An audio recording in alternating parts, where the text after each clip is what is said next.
नाज़रीन, धरती टाइम्स से गॾु आऊं आहियां अब्दुल अज़ीज़ जतोई। नज़र विझंदासीं अॼु जी ताज़ा तरीन ख़बरुनि ते।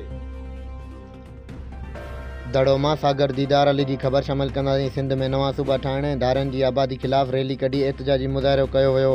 अवामी तहरीक ऐं सिंधी सगत पारां सिंध खे टोड़ींदड़ इम्कानी तौर ते नवां सूबा ठाहिण ऐं धारनि जी आबादी ख़िलाफ़ पुञारी पुल ते चौक ते एहतजाजी मुज़ाहिरो करे सख़्त नारेबाज़ी कई। कारकुननि अली मोहम्मद, परवेज़, अज़ीज़ मेमून, सागर, मीर टुगर ऐं ॿियनि जी अॻवानी में हथनि में झंडा ऐं बैनर्स खणी पब्लिक पार्क खां रैली कढी शहर जो गश्त करण बाद एहतजाजी मुज़ाहिरो कयो वियो। पीपी हुकूमत सिंध जो सौदो करे छॾियो आहे। सिंध जी अवाम कंहिं बि सूरत में सिंध जी तक़सीम न थियण ॾींदी।